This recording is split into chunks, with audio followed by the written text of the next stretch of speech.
کچھ لوگ وہ ہوتے ہیں کہ جنہیں موعظہ حسنہ بہترین نصیحتیں اپنی طرف نہیں بلا پاتی، جنہیں حکمت کی باتیں اپنی طرف مائل نہیں کر پاتی، تو ان کے لیے وجادلہم باللتی ہے احسن، میرے رسول بات اگر مناظرے کی آ جائے، بات اگر ڈائلیکٹیکل آرگیومنٹ کی آ جائے، بات اگر مناظرے کی آ جائے تو جو بہترین انداز ہو مناظرے کا اس طریقے سے مناظرہ کرنا، بڑی توجہ کیجیے گا، جو بہترین انداز ہو مناظرے کا اس انداز سے مناظرہ کرنا، لہجہ شیریں رہے، الفاظ سخت نہ ہونے پائیں، سننے والا ناراض ہو کے چلا نہ جائے، اس لیے کہ لوگ بڑے نازک مزاج ہوتے ہیں۔ سپوز کیجئے کہ کوئی رسول کی خدمت میں آیا اور اس کے اندر صلاحیت قبولیت اسلام موجود تھی، وہ اسلام قبول کر سکتا تھا، مگر رسول کا لہجہ سخت ہو، رسول کا انداز شیریں نہ ہو، تو ممکن ہے کہ وہ ناراض ہو کے چلا جائے۔ تاریخ نے واقعہ لکھا کہ مسجد نبوی سجی ہوئی ہے، رسول بیٹھے ہوئے ہیں، کچھ صحابی ہیں جو ساتھ میں بیٹھے ہوئے ہیں، کچھ امیر بھی ہیں، کچھ غریب بھی ہیں۔ تاریخ لکھتی ہے کہ ایک امیر کا دامن غریب کے پہلو پہ پڑا، جیسے ہی غریب کے اوپر امیر کا دامن پڑا، ایک مرتبہ امیر نے اپنا پہلو بدل لیا، بات نگاہ رسالت سے پوشیدہ نہ رہ سکی۔ رسول نے کہا تم کیا سمجھتے تھے کہ تمہاری امیری تمہارے لباس کے ذریعے اس تک آ جائے گی، یا اس کی غربت تمہارے لباس کے ذریعے تم تک آ جائے گی؟ رسول نے امیر کو اپنے ہاں سے الگ کیا، دور کیا، غریب کو اور قریب کیا۔ اب شام میں یہ تمام امیر جب کلب میں جمع ہوئے، اور جمع ہونے کے بعد انہوں نے کہا کہ صاحب آج تو ہماری بہت بڑی توہین ہو گئی، ہم جتنے امیر ہیں آج رسول نے ہماری بہت بڑی توہین کر دی۔ کہا اچھا کیا ہوا؟ کہا صاحب ہم بیٹھے ہوئے تھے اور ایسی سی بات ہوئی اور رسول نے ناراض ہو کے ہمیں نکال دیا۔ انہوں نے کہا ہم ایک ڈیلیگیشن بنائیں گے، ایک کمیشن بنائیں گے، کچھ لوگوں کی کمیٹی بنائیں گے، اور بنانے کے بعد ہم رسول کی خدمت میں جائیں گے۔ تاریخ لکھتی ہے کہ امیروں کا ڈیلیگیشن رسول کی خدمت میں آیا اور اپنے معروضات پیش کیے۔ کہا اللہ کے رسول ایسا ہے، سب سے پہلی چیز تو یہ ہے کہ آپ ہم سے ملنے کے اوقات الگ معین کیجئے، غریبوں سے ملنے کے اوقات الگ معین کیجئے۔ اگر کوئی غریب بیٹھا ہو اور امیر آ جائے تو غریب کو ہٹائیے، امیر سے گفتگو کیجئے، بڑی توجہ کیجئے گا۔ وہ آئے اور کہنے لگے یا رسول اللہ امیر سے گفتگو کیجئے، غریب کو ہٹا دیجئے۔ اب ظاہر سی بات ہے رسول اسے کہتے ہیں جو وہی کہتا جو وحی الہی ہوتی ہے۔ رسول خاموش۔ انہوں نے کیا کہا کہ غریب کو اپنی بزم سے نکالیے۔ قرآن نے کہا وَلَا تَطْرُدِ الَّذِينَ يَدْعُونَ رَبَّهُمْ بِالْغَدَاةِ وَالْعَشِيِّ يُرِيدُونَ وَجْهَهُ، میرے رسول اپنی بزم سے کسی مسلمان کو نکالنا نہیں، بڑی توجہ کیجیے گا، میرے رسول اپنی بزم سے کسی مسلمان کو نکالنا نہیں۔ فَإِن تَطْرُدْهُمْ فَتَكُونَ مِنَ الظَّالِمِينَ، اے میرے رسول اگر اپنی بزم سے کسی مسلمان کو نکال دیا تو تم ظالم ہو جاؤ گے۔ یعنی رسول کے پاس اتھارٹی نہیں ہے کہ رسول اپنی بزم سے کسی مسلمان کو نکالے، کسی مسلمان کو نکالے۔ تو اب اگر سیرت رسالت میں کوئی ایسا مرحلہ آ جائے جہاں رسول کسی کو قوموا انی کہہ کے نکال دے تو دو ہی باتیں ہوں گی، یا نکالا جانے والا مسلمان نہیں تھا یا رسول ظالم ہے۔ صلوات میں محمد و آل محمد پر۔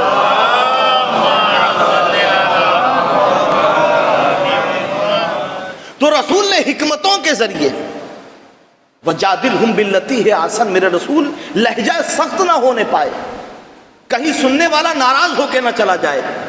آپ سوچئے، کبھی تصور کیجئے کہ جو اسلام تبلیغ اسلام میں لہجے کی سختی کو نہ گوارا کرے وہ تلواروں کو کہاں سے برداشت کر لے گا۔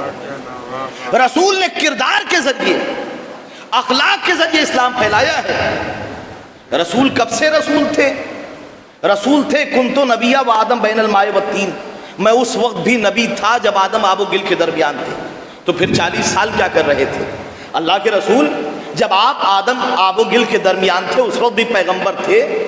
ہم نے یہ دیکھا جن کی نبوتیں محمد کے تصدق میں ملی، جنہیں نبوتیں محمد کے تصدق میں ملی، بھئی آدم کس کا نام ہے، نوح کس کا نام ہے، ابراہیم کس کا نام ہے، عیسیٰ کس کا نام ہے، موسیٰ کس کا نام ہے؟ یہ وہ ہیں کہ محمد کے پسینوں سے جن کی تخلیق ہوئی۔ آدم محمد کے پسینے کا نام ہے، نوح محمد کے پسینے کا نام ہے، ابراہیم محمد کے پسینے کا نام ہے۔ ہم نے یہ دیکھا کہ جناب عیسیٰ آغوش مادر میں کہہ رہے ہیں انی عبداللہ آتانی الکتاب وجعلنی نبیہ، اللہ نے مجھے کتاب عطا کی، مجھے نبی بنایا ہے۔ بھئی ابھی عیسیٰ نے بولنا بھی نہیں سیکھا، مگر نبوت کا اعلان کر رہے ہیں، کتاب کا اعلان کر رہے ہیں۔ یہ ہے جناب عیسیٰ۔ آئیے قرآن کی طرف، جناب یحییٰ ابھی پیدا نہیں ہوئے ہیں، پروردگار بشارت دے رہا ہے زکریا کو کہ زکریا ہم تمہیں ایک بیٹا عطا کریں گے جو نبی ہوگا۔ یعنی ابھی زکریا کہ ہاں بیٹا ہوا نہیں ہے، مگر پروردگار بشارت دے رہا ہے کہ نبی یحییٰ ابھی دنیا میں آئے نہیں ہیں اور نبی ہیں، اور جس کے صدقے میں تمام نبوتیں پلیں، جس کے صدقے میں تمام نبوتیں پروان چڑھیں، وہ صاحب 40 سال تک اسے پتہ ہی نہیں تھا کہ وہ رسول ہے کہ نہیں۔ رسول تھے، کنتو نبی آدم بین الماء والطین، 40 سال تک کیا کر رہے تھے رسول؟ آپ یہ دیکھیے، جب نبوتوں کا آپ سلسلہ دیکھیں گے تو جناب نوح کے زمانے سے ریشنلٹی کی باتیں، عقل مندی کی باتیں، لاجیکل باتیں شروع ہو چکی تھیں۔ جناب نوح وہ تھے جنہوں نے عقلوں کی بنیاد پر دین کی بنیاد رکھی اور کہا کہ جن کی تم پرستش کرتے ہو یہ نہ سن سکتے ہیں نہ بول سکتے ہیں، اور باقاعدہ طور پر جناب ابراہیم کے دور میں اسلام نے اپنی اساس عقل کی بنیاد پر، اپنی تبلیغ عقل کی بنیاد پر کرنا شروع کر دی۔ جناب ابراہیم کا دور، اور اس کے بعد ایک سلسلہ ہے نبیوں کا جہاں ہر جگہ اسلام نے عقل کی بات کی ہے۔ ابھی تک جتنے بھی پیغمبر آئے تھے ان کا طریقہ یہ رہا ہے کہ وہ برائیوں پہ ڈائریکٹ اٹیک کر رہے تھے۔ بڑی توجہ، جھوٹ بولنا گناہ ہے، شراب پینا برا ہے، بت پرستی حرام ہے۔ یہ وہ تھے کہ جو ڈائریکٹ حملہ کر رہے تھے برائیوں پر، مگر رسول نے 40 سال تک سائلنٹ مشن جاری رکھ کے برائیوں کی بنیادوں کو تلاش کرنا شروع کیا کہ برائیاں پنپتی کہاں سے ہیں، برائیاں جنم کہاں سے لیتی ہیں۔ اور رسول نے آنے کے بعد اپنا کلمہ نہیں پڑھوایا ہے، اللہ کا توحید کا اعلان نہیں کیا، بلکہ پہلے کردار کا کلمہ پڑھوایا، اور ایسے ماحول میں جہاں 360 خداؤں کی پرستش ہوتی ہے۔ آپ سوچئے 360 اگر ڈیوائیڈ کریں تو ہر دن کا تقریباً خدا ایک۔ اچھا، الگ الگ خدا تھے، رات کا خدا الگ، دن کا خدا الگ، صبح کا خدا الگ، دوپہر کا خدا الگ، سفر کا خدا الگ، حضر کا خدا الگ۔ ایک قبیلے کا بت الگ، دوسرے قبیلے کا بت الگ، کوئی بت لمبا ہے، کوئی ناٹا ہے، کوئی لکڑی کا ہے، کوئی پتھر کا ہے، ہر طرح کے بت، اور لا کے خانہ خدا میں سجا دیے گئے تھے۔ بڑی توجہ، تاریخ میں یہاں تک ملتا ہے کہ جب سفر پہ جاتے تھے تو حلوے کا بت بنا لیا کرتے تھے، جب سفر پہ جاتے تھے تو حلوے کا بت بناتے تھے، اور جب بھوک لگتی تھی تو پہلے تو بت کو سجا کرتے تھے اور اس کے بعد بت کو اپنے خدا کو شکم کے مندر میں اتار لیا کرتے تھے۔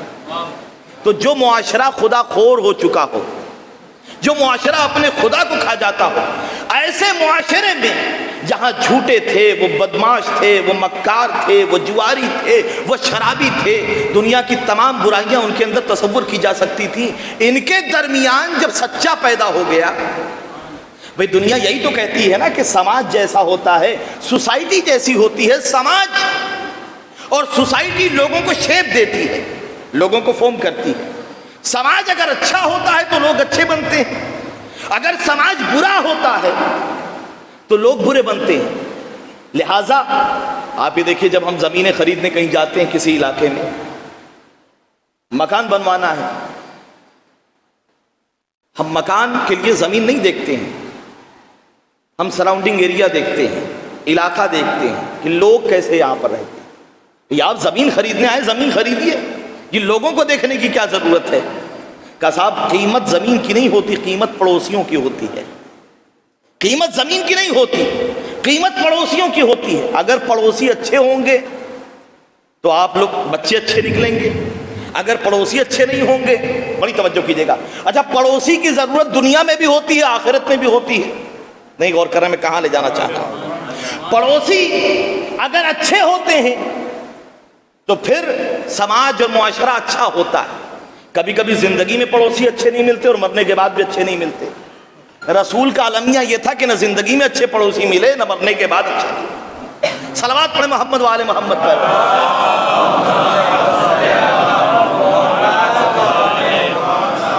تو جیسے لوگ ہوتے ہیں سماج ویسا بنتا ہے۔ قرآن نے بھی کہا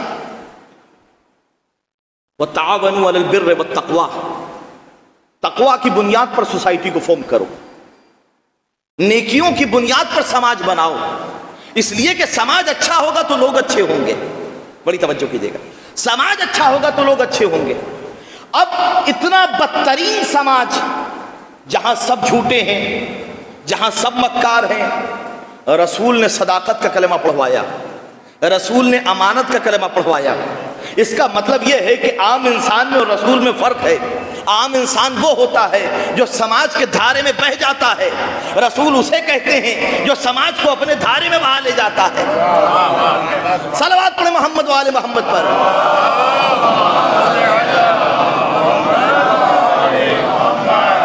ساری دنیا حیران کے ساتھ, یہ جھوٹوں کے درمیان سچا کہاں سے پیدا ہو گیا, خائنوں کے درمیان امین کہاں سے پیدا ہو گیا. تب رسول نے جب اپنے کردار کا کلمہ پڑھوا لیا, جب اپنے اخلاق کا کلمہ پڑھوا لیا, جب وہ کافر معاشرہ جو جھوٹ بولتا تھا, جو مکاریاں کرتا تھا, جب اس نے دیکھا کہ اس معاشرے میں ایک سچا پیدا ہو گیا ہے, وہ یہ کہنے لگا کہ صادق ہیں, وہ یہ کہنے لگا کہ امین ہیں, تو تاریخ لکھتی ہے تب رسول نے پھر اس کا تعارف کرایا. اچھا, کمال کی بات ہے, صداقت و امانت محمد کو سمجھیے. رسول چاہتے تو اس معاشرے میں جہاں 360 خداؤں کی آلریڈی پرستش ہو رہی تھی, ایسے معاشرے میں خدا بننا بڑا آسان تھا. خدا بننا بڑا آسان تھا, ان کے لیے کوئی مشکل نہیں تھا. 360 خداؤں کی پرستش ہو رہی تھی, 360 خدا بنا کے انہوں نے بت رکھ رکھے تھے, پرستش ہو رہی تھی. ایک اور خدا کو مان لینا ان کے لیے کوئی مشکل نہیں تھا.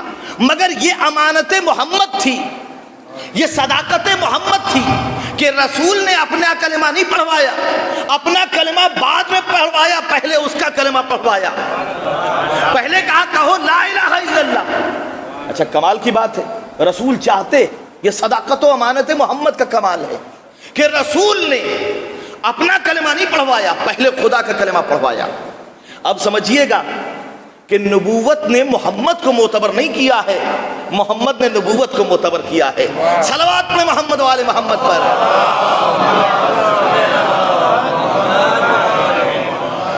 محمد نے نبوت کو معتبر کیا ہے. اور کمال کی بات ہے, یہ وہ ہیں کہ جنہوں نے خدا کا تعارف کرایا, خدا کو پہچانوایا. اگر یہ نہ ہوتے تو خدا نہ پہچانا جاتا, ورنہ ان کے لیے خدا بننا بڑا آسان تھا.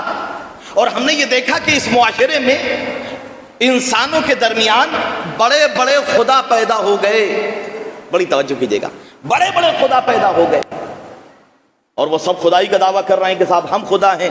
نمرود کہہ رہا ہے کہ میں تمہارا پروردگار ہوں, لوگ کہہ رہے ہیں کہ ہم نہیں مانتے. بڑی تگ و دو کر رہا ہے, بڑی محنت کر رہا ہے, تو اس کو احتشام کے ساتھ کہہ رہا میں تمہارا خدا ہوں. نمرود کہہ رہا ہے میں تمہارا خدا ہوں. قسم خدا کی یہ کیسا کریم خاندان ہے, کتنا امین خاندان ہے, کتنا صادق خاندان ہے. نمرود کہہ رہا ہے میں خدا ہوں, لوگ کہتے ہیں ہم نہیں مانتے. فرعون کہہ رہا انا ربکم الاعلی, میں تمہارا بڑا پروردگار ہوں, لوگ کہتے ہیں ہم نہیں مانتے. بڑی توجہ کیجیے گا. نصیری کہہ رہا علی تم خدا ہو, علی کہتے ہیں ہم نہیں مانتے. صلوات میں محمد والے محمد پر.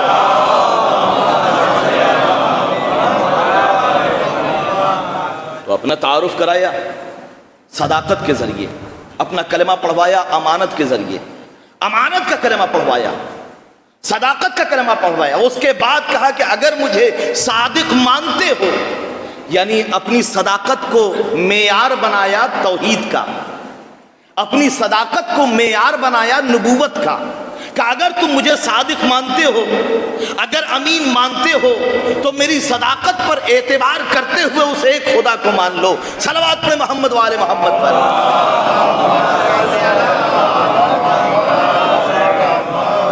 تو اخلاق و کردار کے ذریعے اسلام نے پھیلایا ہے.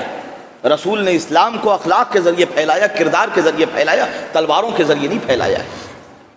مائیکل ہارٹ ایک بہت عظیم رائٹر ہے, اس نے کتاب لکھی The 100. کرسچن ہے لیکن جوز ہے, یہودی ہے, لیکن اس نے جناب موسیٰ کو پہلا مرتبہ نہیں دیا, نہ جناب عیسیٰ کو دیا. یہاں تک کہ کچھ بڑے بڑے سائنسدانوں کے نام بھی اس کی فہرست میں ہیں. دنیا کے موسٹ انفلوئنشل پرسنالٹیز کو اس نے جمع کیا. The 100, 100 لوگوں کا. اور اس میں سب سے پہلا جو مرتبہ دیا ہے وہ سرکار ختمی مرتبت کا دیا ہے۔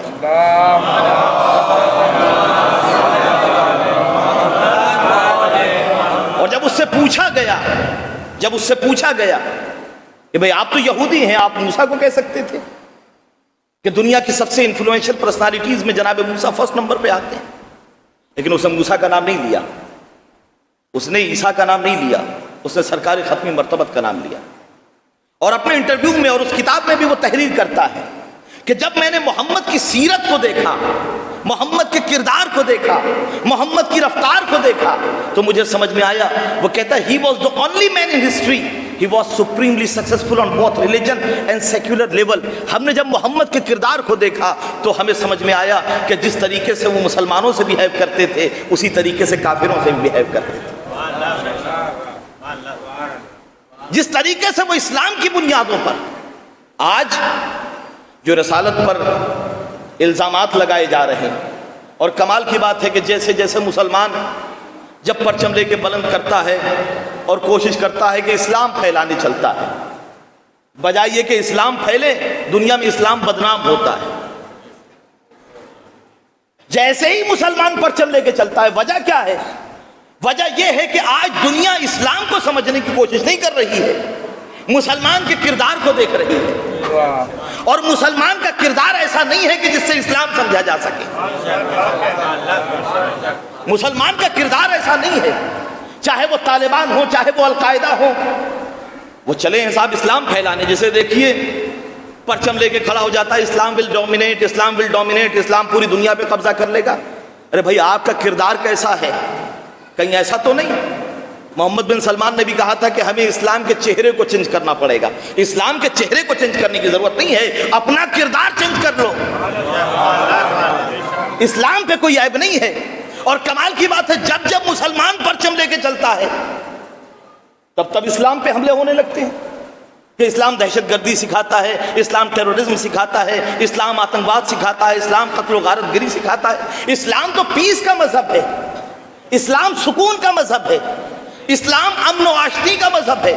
میرے رسول نے تلوار نہیں اٹھائی۔ جھوٹ بولتا ہے مورخ جو یہ کہتا ہے کہ رسول بدر میں لڑے، جو یہ کہتا ہے رسول احد میں لڑے، جو یہ کہتا ہے رسول خندق میں لڑے۔ تاریخیں جلا کے پھینک دیجیے گا، میرا رسول کسی سے نہیں لڑا، لوگ رسول سے آ کے لڑے، لوگ آ کے رسول سے لڑے۔ اور وجہ یہی ہے کہ جب رسالت پہ حرف آتا ہے تو آپ اسلام کا پرچم لے کے کہیں چھپ جاتے ہیں۔ بڑی توجہ کیجیے گا، اسلام کا پرچم لے کے چھپ جاتے ہیں۔ جب رسول کی ذات پہ حرف آتا ہے تو آپ کی آواز نہیں نکلتی۔ جب رسول کی کردار کشی کی جاتی ہے، رسول کے بارے میں برا بھلا کہا جاتا ہے، جب ویڈیوز آتے ہیں تو آپ کچھ نہیں بولتے، صرف ہم ہیں جو کھڑے ہو جاتے ہیں ہر جگہ۔ کمال کی بات ہے، آپ یہ دیکھیے اسٹینک ورسز سلمان رشدی نے لکھی، کس نے جواب دیا؟ دنیا کے بڑے بڑے پکے پکے مسلمان سب خاموش، بڑے پکے پکے مسلمان ہیں، کوئی اعتراض کرنے والا نہیں۔ اچھا مسلمان کی تعریف کیا ہے؟ آج دنیا میں جو مسلمان ذلیل ہو رہا ہے، بڑی توجہ کیجیے گا، آج پوری دنیا میں مسلمان ذلیل ہو رہا ہے، چاہے وہ طالبان کی صورت میں ہو، چاہے وہ القاعدہ کی صورت میں ہو، چاہے وہ آئیسس کی صورت میں ہو، ہر جگہ مسلمان قعر مذلت میں گرتا چلا جا رہا ہے۔ وجہ کیا ہے؟ اس لیے کہ رسول کی سیرت کو چھوڑ دیا ہے، رسول کے کردار کو چھوڑ دیا ہے، در اہل بیت کو چھوڑ دیا ہے، اس لیے مسلمان۔ اچھا کمال کی بات ہے، دیکھیے رسول نے ایک مسلمان کی بڑی اچھی ڈیفینیشن بیان کی تھی، بہت ایزی ڈیفینیشن، المسلم من سلم المسلمون من یدہ ولسانہ۔ مسلمان وہ ہے جس کی زبان سے، جس کے بیان سے دوسرے مسلمان محفوظ رہیں، جس کے ہاتھوں سے، جس کی زبان سے دوسرے مسلمان محفوظ رہیں۔ یہ رسول نے بہت ایزی ڈیفینیشن آپ کو سمجھانے کے لیے مسلم کی بیان کی، المسلم من سلم المسلمون من یدہ ولسانہ۔ مسلمان وہ ہے جس کی زبان سے، جس کے ہاتھوں سے دوسرے مسلمان محفوظ رہیں۔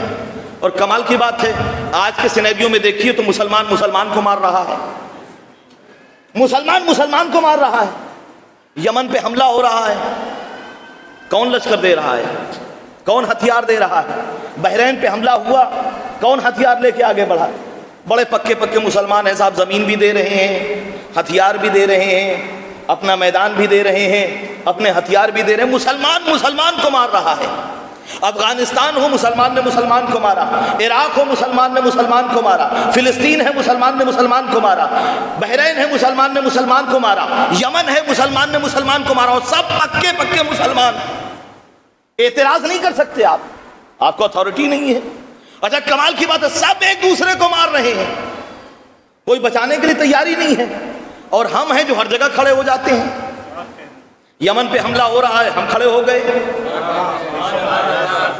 بحرین پہ حملہ ہوا ہم کھڑے ہو گئے، فلسطین پہ حملہ ہو رہا ہے ہم کھڑے ہو گئے، عراق پہ حملہ ہوا تھا ہم کھڑے ہو گئے۔ کلیجہ چاہیے دشمن کی حمایت کے لیے، بڑی توجہ دیجیے۔ عراق پہ حملہ ہوا ہم کھڑے ہو گئے، اس لیے کہ بنا لا الہ الا اللہ تھی۔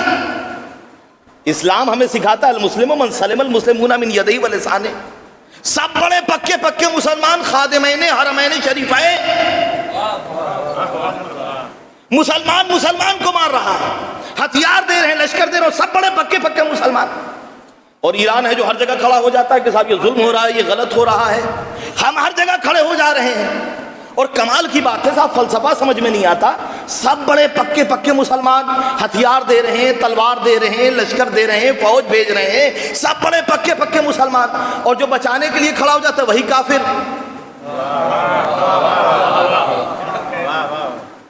جو مارے وہ مسلمان، جو بچانے کے لیے کھڑا ہو جائے وہی کافر۔ فلسفہ سمجھ میں نہیں آیا بھئی مسلمان کی طرح فلسفہ کیا ہے؟ جو مارتا ہے وہ پکا مسلمان، جو بچاتا ہے وہ کافر۔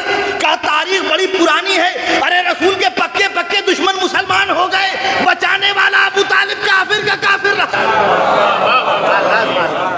صلوات پڑھ محمد و آل محمد پر۔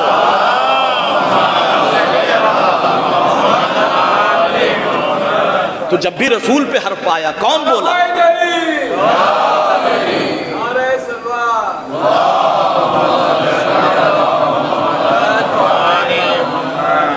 جب رسالت پر، جب رسالت پہ حرف آیا ہے سارے مسلمان خاموش رہے۔ جب سینک ورسز لکھی گئی سلمان رشدی نے سب خاموش تھے، کوئی نہیں بول رہا تھا۔ ہمے کا کھڑا ہوا جس کے ہاتھ لرز رہے تھے مگر عقیدہ مضبوط تھا، اور اس نے اپنے ہاتھوں سے لکھا کہ سلمان رشدی واجب القتل ہے۔ بھئی امام خمینی کو گئے ہوئے زمانہ ہو گیا، زمانہ ہو گیا، آج تو آزادی سے آ جائے سلمان رشدی، اور جمہور کا فتویٰ ہے کہ ماتل مفتی ماتل فتویٰ، مفتی مرا فتویٰ ختم ہو گیا، تو اب تو سلمان رشدی کو واپس آ جانا چاہیے، عام آدمیوں کی طرح زندگی گزارنا چاہیے۔ یہ اتنی سیکیورٹی کے ساتھ کیوں چل رہا ہے؟ بڑی توجہ، سب بڑے پکے پکے مسلمان ہیں، لیکن جس نے فتویٰ دیا تھا وہ تو چلا گیا۔ ماتل مفتی ماتل فتویٰ، بھئی مفتی مرا فتویٰ ختم ہو گیا، تو اب ہونا کیا چاہیے؟ اسے آزاد ہو جانا چاہیے۔ وہ کہتا کہ بھئی جس نے فتویٰ دیا تھا وہ ختم ہو گیا، لیکن وہ بھی جانتا ہے کہ ان کے ہاں کوئی مرتا نہیں ہے۔ من مات علی حب آل محمد مات شہیدا۔ صلوات پڑھ محمد و آل محمد پر۔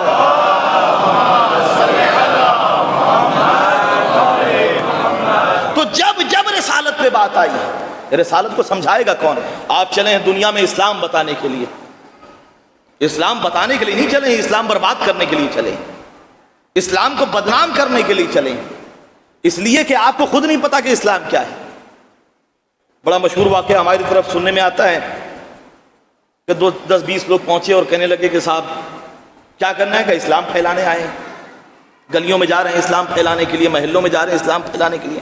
اچھا کمال ہے، اسلام بھی پھیلانے وہاں جاتے ہیں جہاں خود مسلمان ہیں، ہمت وہاں نہیں ہوتی جانے کی جہاں کلمہ لا الہ الا اللہ نہیں ہے، اسلام پھیلانے جا رہے ہیں۔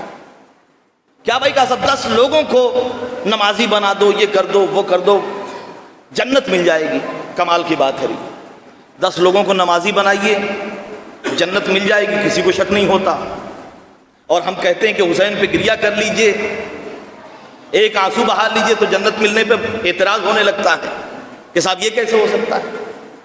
اب وہ پہنچے، اب ایک صاحب لچا لفنگا بہت بڑا گنڈا محلے کا، اس نے کبھی کوئی اچھا کام نہیں کیا تھا، اب آخری دن آ گئے تھے، اس نے کہا کہ صاحب کیا بات ہے؟ کہ 10 لوگوں کو مسلمان بنا دو، بس جنت رکھی ہوئی ہے۔ اس نے کہا کہ یار اس سے آسان کام تو میرے لیے کچھ ہو ہی نہیں سکتا، میں نے زندگی بھر یہی کیا، 10 لوگوں کو مسلمان بنانا ہے، کہاں بنانا ہے؟ کہا کوئی مشکل نہیں۔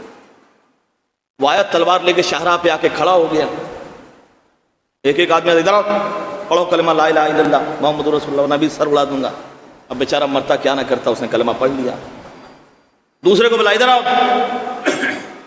سر قلم کر دوں گا، اس نے بھی کلمہ پڑھ لیا۔ تیسرے نے بھی کلمہ پڑھ لیا۔ اب جنت کی طرف قدم بڑھتے چلے جا رہے تھے۔ ایک آ گیا، بڑا چالاک تھا، اس نے آنے کے بعد کہا کہ بھیا میں اسلام تو بہت زمانے سے قبول کرنا چاہتا تھا، میں بہت زمانے سے مسلمان ہونا چاہتا تھا، میں تو خود کلمہ پڑھنا چاہتا تھا، لیکن سرکار آپ یہ بتائیے کہ اسلام ہے کیا؟ بڑی توجہ کیجیے سرکار، یہ تو بتائیے کہ اسلام ہے کیا، پہلے اسلام تو سمجھائیے کہ اسلام کیا ہے۔ بڑی دیر تک غور کرتے رہے، تلوار کو میان میں رکھا، کہا جا بھاگ جا، بچ جا، تو بچ گیا، اس لیے کہ مجھے خود نہیں پتا کہ اسلام کیا ہے۔ صلوات پڑھیں محمد وآل محمد پر۔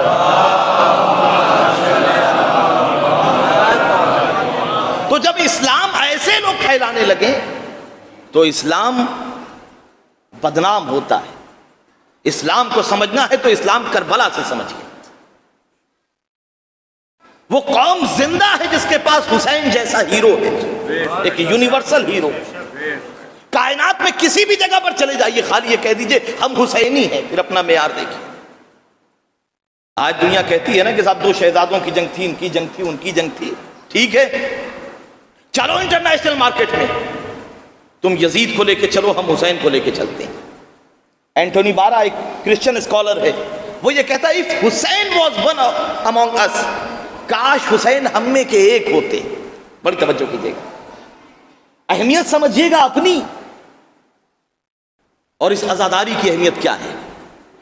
آج جو ہمارے پاس اسلام، جو حقیقی اسلام پہنچا ہے، وہ عزاداری کے ذریعے پہنچا ہے، وہ حسین کے ذریعے پہنچا ہے، ورنہ اسلام سن 61 ہجری میں کربلا میں دم توڑ چکا ہوتا اگر حسین نے اسے حیات نہ دی ہوتی، زندگی نہ دی ہوتی۔ وہ یہ کہتا ہے کہ کاش حسین ہم میں کے ایک ہوتے، کہتا حسین جیسی پرسنالٹی، حسین جیسی شخصیت کاش ہم میں کی ایک ہوتی تو ہم حسین کا پرچم ہر چرچ پہ لگاتے، ہر کلیسا پہ لگاتے، اور حسین کے نام پہ سب کو بلاتے، اور پھر ہم یہ دیکھتے کہ پوری دنیا کرسچن ہو جاتی۔ یہ ہے حسین کی شخصیت، یہ ہے حسین کا کردار۔ میرے جوان جائیں ویب سائٹ کھول کے دیکھیں، عربی کی ویب سائٹ ہے شیعان الحسین، اسلام پھیلتا ہے حسین کے ذریعے۔ ایک ویب سائٹ ہے جس میں ہزاروں لوگوں کی ایک ٹیم ہے جو یہ کہہ رہی شیعان الحسین، حسین نے ہمیں شیعہ بنا دیا۔ اگر دنیا کو حقیقی اسلام کا چہرہ دکھانا چاہتے ہو تو حسین کا چہرہ دکھاؤ، اس لیے کہ یزید کا چہرہ بہت دکھا چکے۔ آج جتنی بھی تباہیاں پھیل رہی ہیں وہ یزید کے چہرے کی بنیاد پر پھیل رہی ہیں۔ مسلمان رسول کا چہرہ تو دکھا نہ سکا، کم سے کم حسین کا چہرہ دکھا دے، اس لیے کہ حسین نے اسلام کو اس طریقے سے محفوظ کیا ہے، اس طریقے سے پروٹیکٹ کیا ہے کہ رہتی دنیا تک کتنے یزید سر اٹھاتے رہے، اسلام پہ آنچ نہیں آ سکتی۔ حسین نے اپنا پورا کنبہ قربان کر دیا۔ حسین نے اس زمانے میں کہا تھا لو کان دین محمد لم یستقم الا بقتلی فیا سیوف حزینی، اگر میرے نانا کا دین نہیں بچ سکتا مگر یہ کہ میں قتل کر دیا جاؤں، تلواروں آؤ میرا قلعہ خامہ کر دو۔ تو حسین جو وعدہ طفلی نبھانے کے لیے چلا تھا، عالم زر میں، عالم ارواح میں تاریخ لکھتی ہے، آغائی دربندی ایک عظیم عالم دین گزرے ہیں، وہ یہ کہتے ہیں کہ عالم میثاق اور عالم زر میں پروردگار عالم نے تمام نبوتوں کو یکجا کیا، اور یکجا کرنے کے بعد ان سے ایک سوال کیا تھا، آدم ہم تمہیں ایک دین دے کے بھیجیں گے، نوح ہم تمہیں ایک دین دے کے بھیجیں گے، ابراہیم ہم تمہیں دین دے کے بھیجیں گے، اور اس کے بعد خطاب سرکار ختمی مرتبہ سے تھا میرے رسول ہم تمہیں بھی ایک دین دے کے بھیجیں گے، اور وہ تمام انبیاء اپنی پوری زندگی میں وہ نہ کر پائیں گے جو تو 23 سالہ زندگی میں کر دکھائے گا۔ میرے رسول تیرے بعد تیرا دین ایک یزید نامی شخص مٹانے لگے گا، بتاؤ میرے رسول دین کو بچائے گا کون؟ تو رسول نے کہا تھا کیا میں موجود ہوں گا؟ کہ نہیں میرے رسول، میرے حبیب تم نہیں ہوگے۔ علی مرتضیٰ کی روح بڑی تھی، مولا نے کہا تھا، نور مولا کائنات آگے بڑھا تھا، اللہ کے رسول میں موجود ہوں گا؟ کہا نہیں تم بھی موجود نہ ہوگے۔ حسن مجتبیٰ کا نور آگے بڑھا تھا، کیا میں موجود ہوں گا؟ کہا نہیں تم بھی نہیں ہوگے۔ ایک مرتبہ حسین نے کہا نانا میں آپ کے دین کو بچاؤں گا، نانا میں آپ کے دین کو بچاؤں گا۔ آیت اللہ دربندی کہتے ہیں عجیب سوال کر دیا رسول نے، حسین سے حسین آسان نہیں ہوگا جوان بیٹے کے سینے سے برچھی کا پھل کھینچنا. آیت اللہ دربندی کہتے ہیں حسین نے کہہ دیا نانا منظور. حسین بھتیجے کے لاش کے ٹکڑے اٹھانا ہوں گے. حسین نے کہہ دیا نانا منظور. حسین آسان نہیں ہوگا. آیت اللہ دربندی کہتے ہیں رسول کہتے جاتے ہیں حسین ششماہ علی اصغر کے گلے سے تیر شعبہ نکالنا ہوگا. حسین نے کہہ دیا نانا منظور نے. بھائی عباس کے بازو قلم ہو جائیں گے. حسین نے کہہ دیا نانا منظور ہے. آیت اللہ دربندی کہتے ہیں ایک عجیب سوال کر دیا رسول نے. حسین زینب کے سر سے چادر چھن جائے گی. آیت اللہ دربندی کہتے ہیں جب یہ جملہ سنا حسین نے خاموش ہو گئے. آیت اللہ دربندی کہتے ہیں دوبارہ رسول نے پوچھا حسین میرے دین کو بچاؤ گے نہیں؟ دربندی کہتے ہیں کوئی جواب نہ آیا.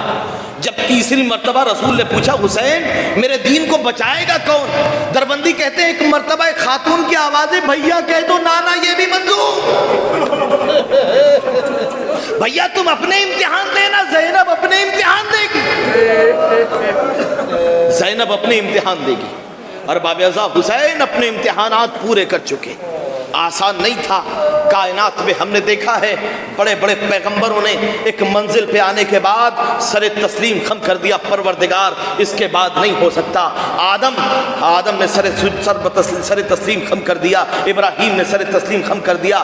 ہر نبی نے ہر امام نے ہر نبی نے ہر پیغمبر نے ہر مرسل نے جو جملہ کہا ہے وہ آ کے کہا ما عبدنا کا حق عبادتک ما عرفنا کا حق معرفتک. اے پروردگار جس طریقے کی معرفت تیری حاصل کرنا تھی ہم حاصل نہ کر سکے. جس طریقے کی عبادت تیرے کرنے کا حق تھا ہم وہ عبادت نہ کر سکے. لیکن کائنات کا وہ عظیم انسان ہے حسین جہاں انبیاء نے ہاتھوں کو جوڑ لیا کہ پروردگار ہم تیری عبادتوں کا حق ادا نہ کر سکے ہم تیری معرفت کا حق نہ ادا کر سکے.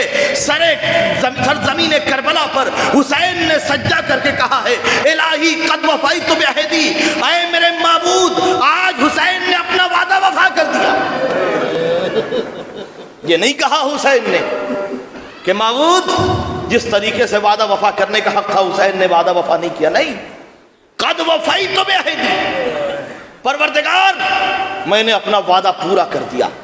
یہ ہے حسین. حسین نے امتحان دے دیے. لاشوں پہ لاشیں لا چکے بس ہے حسین بس. تیروں پہ تیر کھا چکے بس ہے حسین بس. زخموں پہ زخم کھا چکے بس ہے حسین بس. ہم تم کو آزما چکے بس ہے حسین بس. سر کو جھکا دو خنجر بیداد کے لیے کچھ امتحان چھوڑ دو سجاد کے لیے. اور باب ازا اب سجاد کا امتحان شروع ہوا. اب زینب کا امتحان شروع کی ہوا. خیموں میں آگ لگا دی گئی. بیبیاں ایک خیمے سے دوسرے خیمے. اور باب ازا کبھی آپ نے سوچا زینب کبھی عباس بنی ہے زینب کبھی علی بنی ہے زینب کبھی علی اکبر بنی ہے زینب کبھی حسین بنی ہے. اور باب ازا آپ نے دیکھا ہوگا عورتیں ایموشنل ہوتی ہیں عورتیں جذباتی ہوتی ہیں. اگر گھر میں کوئی حادثہ ہو جائے کوئی تکلیف ہو جائے تو مرد ہوتے ہیں جو ہمیشہ عورتوں کو سہارا دیتے ہیں. بیٹا ہے ماں کے پاس جا کے کہتا ماں پریشان نہ ہونا میں موجود ہوں. اگر بیٹی ہے باپ سینے سے لگا کے کہتا ہے لال پریشان نہ ہونا بابا موجود ہے.